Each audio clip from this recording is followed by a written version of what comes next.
It's a strange disease, alcoholism. We talk about it being the only illness that makes you think that you haven't got it. And yet all the symptoms tell you that you have. There's no doubt about it. Faced with it, it's impossible to deny it. But on one level, on a deeper, less conscious level, there is a form of denial. And I think to understand that, you have to recognise the often life-saving aspect that an addiction can bring. For an addict, alcohol has been the solution to a problem they probably didn't know they had.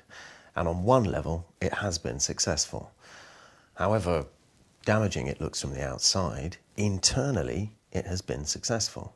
And therefore, wanting to hang on to it is an entirely reasonable motivation.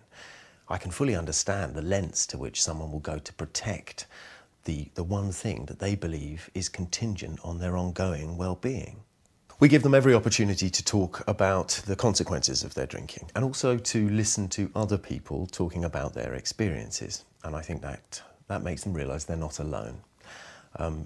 That's important because it helps them get over the shame that I think that comes along with all this, and denial. Because if I look at myself and what it is I've really done, it's just horrendous.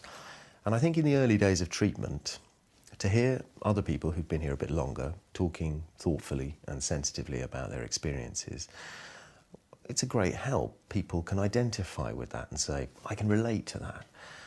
And even if it isn't about drink, but if it's just about feelings of emptiness or loneliness or low self-esteem or feelings of guilt and shame. I think the fact that we're uncompromising here is vital. I think the fact that we're not about, just cut back on your drinking a bit and you'll be okay. I don't think we give false hope. We don't say, well, if you abstain for 6 months or for a year, then your life's going to be okay.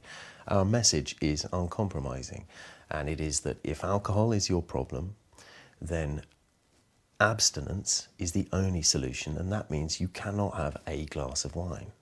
I think for some people it comes as an enormous relief because after years of trying to control their drinking, they now know that they really can't. And listening to people who have been in recovery for a while and are now living reasonable, okay sort of lives, dispels a lot of myths. I think helping people to face up to their truth and own their lives, particularly through the group process, that's a great help. The aim of the family workshop is more as a communication workshop and not as a group family therapy.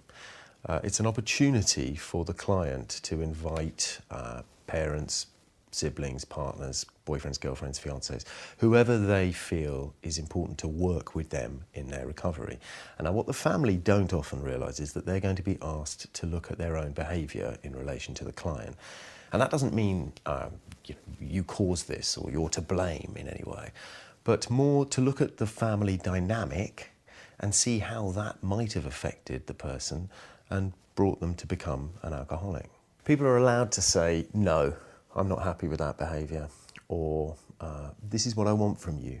And I feel really disappointed that when I ask you for it, you say no, or you walk away, or you choose to ignore me, or you don't hear me, or whatever. And being able to say those things and create those boundaries is really important. And then to be able to create a contract within a relationship that this is how we're going to behave when things aren't going well. The other thing too is that as a facilitator, there is a need sometimes for some limited self-disclosure, because that helps families understand that people do get well and families do survive. And that if everybody is understanding of the process and on board, yes, they know that things are going to be difficult, but there really is a chance of recovery and that people do get well and families do recover, definitely. What most people suffer from when they come here is, regardless of the presenting problem, a problem with an inability to trust and to have a meaningful relationship with themselves or with others. And therefore, as a therapist, it's about trying to find that connection with people, to wait, to sit with it, and to notice it when it happens, and to recognise the therapeutic value of it. When people come, they don't have any hope, and I have to hold that for them for a while. But it is possible. I know that it's possible. There's no reason in the world why it isn't possible for that person to get to a place where they can act for themselves and take decisions for themselves. Sometimes it's very disappointing and very challenging. But I believe in recovery because I know that it works. And I believe in therapy because I know that it works. You just have to hang on in there.